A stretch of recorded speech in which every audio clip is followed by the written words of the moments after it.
안녕하십니까. 공부하고 투자합시다. 공투입니다. 오늘은 미국 S&P 500 ETF에 대해 정말 자세히 그리고 완벽하게 분석해 드리겠습니다.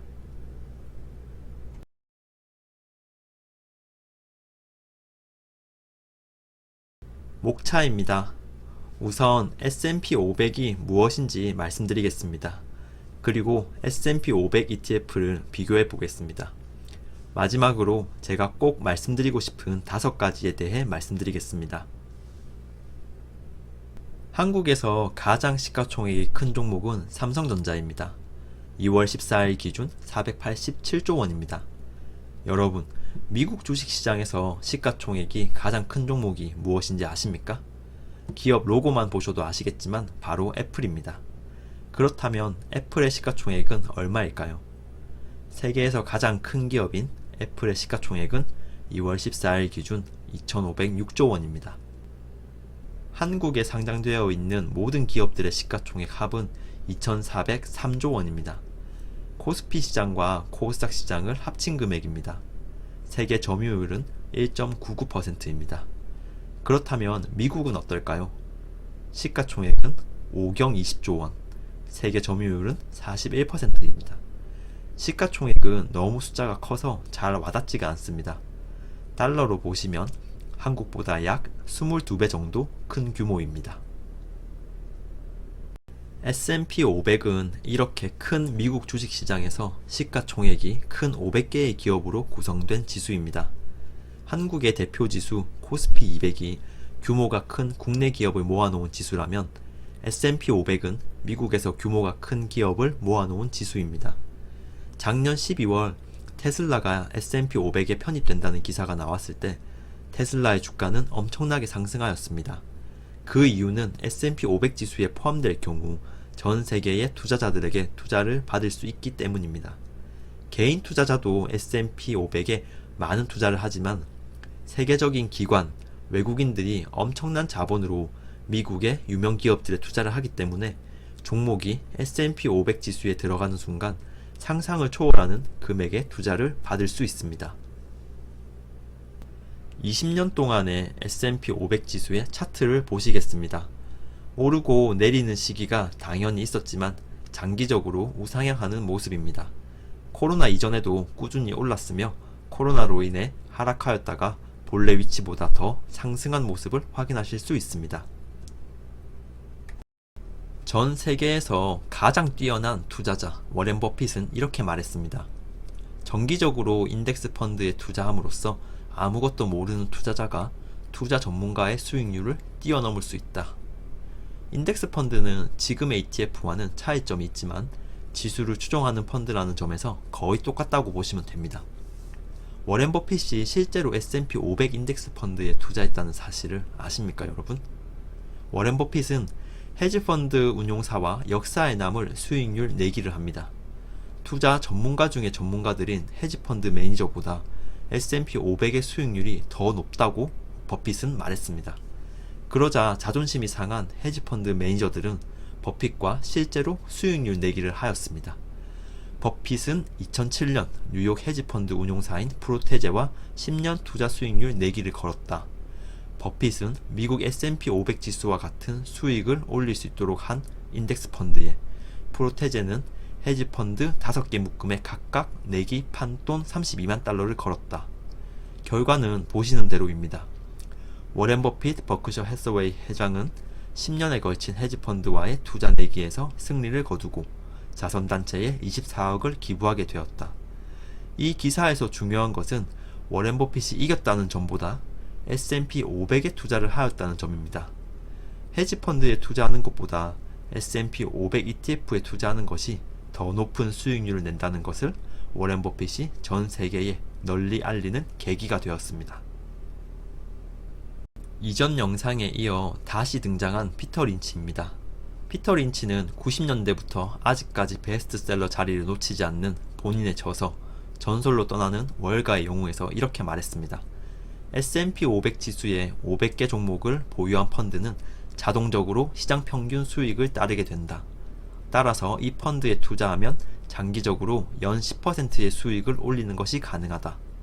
여러분, S&P 500 ETF를 사놓고 아무것도 하지 않아도 연 10%를 준다니, 이건 너무 좋은 투자 상품 아닌가요? 정말 피터 린치의 말이 사실인지 함께 살펴보겠습니다. S&P 500 지수에 대해 살펴보겠습니다. S&P 500은 미국의 대형주 500 종목이 포함된 지수이며 S&P 다우존스 지수라는 회사에서 산출하고 있습니다. 수익률을 보시면 최근 1년 수익률은 16.4%이며 5년 수익률은 111%로 매년 16.1%씩 상승을 하였고 10년 수익률은 196%로 매년 11.5%씩 상승하였습니다. 매년 10%씩 상승한다는 피터 린치의 말이 맞네요. 놀라운 것은 피터 린치가 쓴 책은 1989년에 발간된 책인데 30년이 지난 지금도 S&P 500의 수익률은 매년 10% 수준이라는 점입니다. 500개 종목 중 상위 종목을 보시면 세계에서 가장 큰 기업 애플, 그리고 빌 게이츠의 마이크로소프트, 아마존, 페이스북, 테슬라, 구글의 알파벳, 워렌 버핏의 버크셔 해서웨이 등이 자리하고 있습니다. 이 어마어마한 10개 기업들이 차지하는 비중이 30%도 되지 않으니 나머지 기업들도 엄청나게 큰 기업들이라는 것을 알 수 있습니다. S&P 500 ETF 비교, 국내 ETF 2종과 해외 ETF 3종을 소개해 드리겠습니다. 그리고 수익률을 1년 투자하는 경우, 적립식 투자하는 경우로 나누어서 설명드리겠습니다. S&P 500을 추종하는 국내 ETF로는 타이거 미국 S&P 500과 킨덱스 미국 S&P 500이 있습니다. 미국에 상장되어 있는 ETF로는 SPY, IVV, VOO가 있습니다.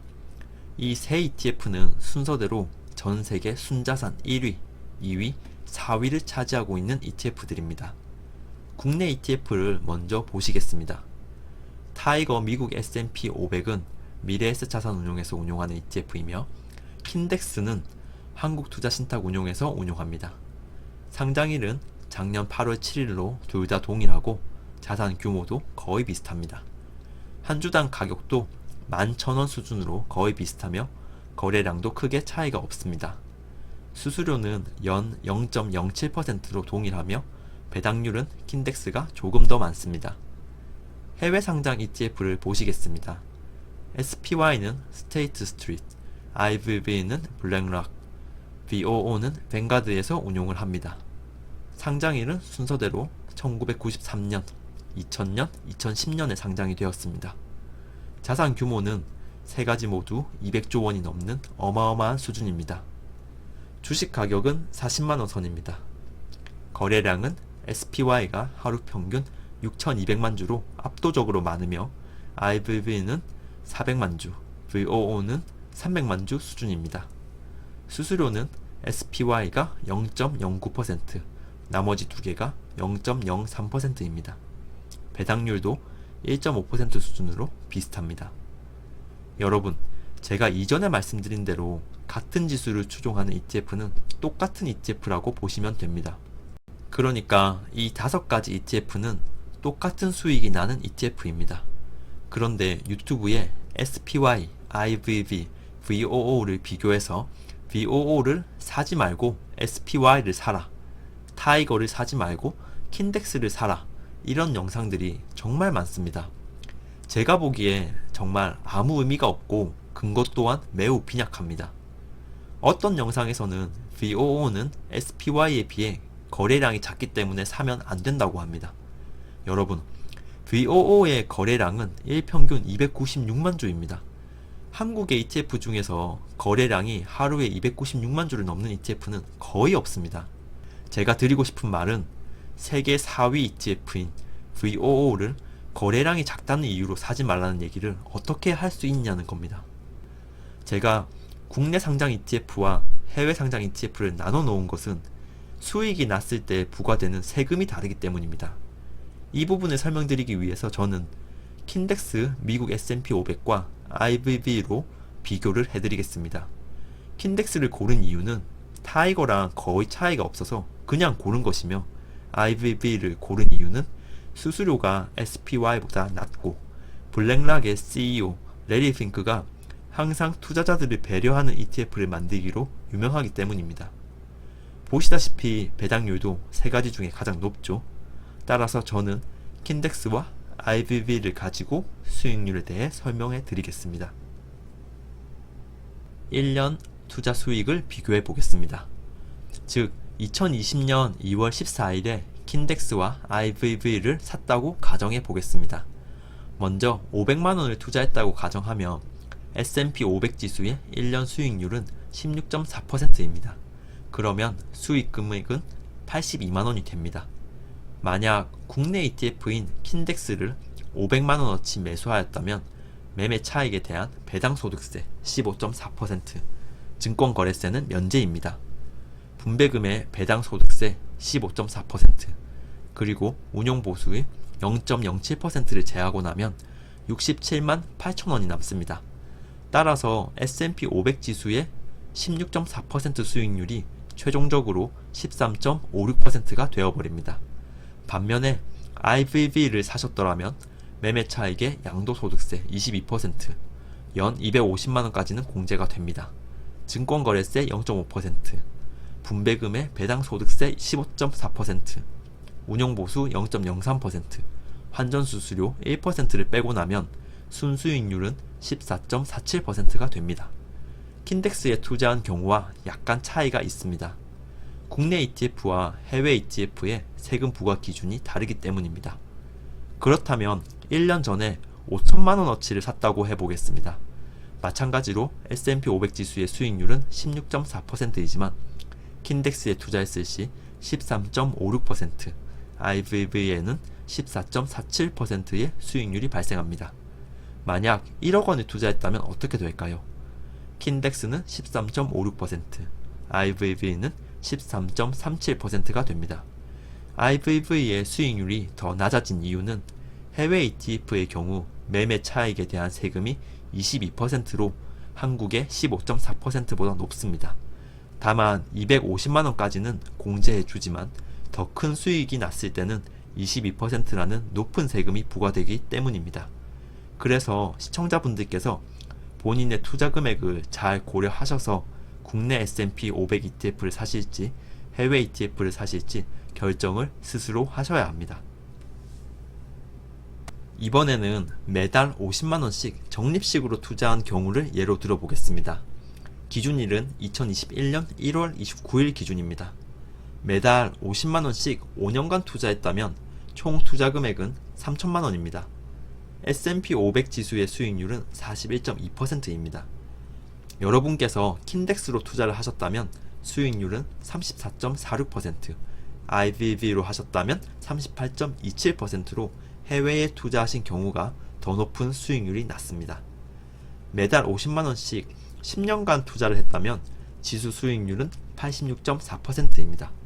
국내 ETF로 투자했을 시 수익률은 72.6%, IVV로 투자를 하셨다면 68.92%로 국내 투자한 경우가 더 좋습니다. 20년 투자를 하셨다면 투자 금액은 1억 2천만원이며 수익률은 157%입니다. 정말 어마어마한 수치입니다. 킨덱스에 투자를 하셨다면 세금 및 수수료를 제외한 수익률은 132%, IVV는 121%입니다. 기간에 따라서 수익률 편차가 있는 것을 아실 수 있습니다. 말씀드린 대로 세금의 차이에서 발생합니다.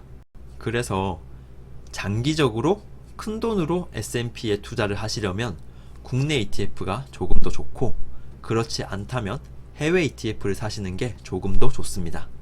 물론 이것도 수익률에 따라 결과가 달라질 수는 있습니다. 여러분, 그런데 제가 정말 중요한 점을 말씀드리겠습니다. 5년 투자했다고 가정했을 때 국내 ETF는 1000만원, 해외 ETF는 1100만원의 수익이 났습니다. 큰 차이가 나는 것은 아니죠. 그런데 중요한 것은 S&P 500에 투자를 하지 않았다면 1000만원의 차이가 난다는 것입니다. 만약 매달 50만원씩 적금에 투자했다면 어떨까요? 수익률을 한번 보시겠습니다. 정말 암울하기 짝이 없습니다. 여러분, 중요한 것은 S&P 500을 추종하는 ETF에 투자를 했는지 안 했는지, 그것이 중요한 것이지 타이거 S&P 500을 고르냐, 킨덱스 S&P 500을 고르냐, 그런 고민은 하나도 중요한 것이 아닙니다. 마지막으로 공투가 꼭 말씀드리고 싶은 5가지입니다. S&P 500에 ETF로 투자하는 것은 좋은 투자일 수 있습니다. 여태껏 안정적이고 높은 수익률을 보장하였으며 세계적인 투자 전문가들도 투자하고 있는 상품입니다. 하지만 매수 전에 꼭 말씀드리고 싶은 것들이 있습니다. 첫 번째로 본인의 투자 금액에 유리한 ETF를 고르시기 바랍니다. 아까 보셨던 대로 투자 금액과 어느 나라에 상장되어 있느냐에 따라 세금이 다르게 부과되기 때문에 수익률의 차이가 발생합니다. 본인의 투자 금액과 투자 기간을 고려하셔서 어떤 것이 더 유리한지 알아보시고 투자하시기 바랍니다.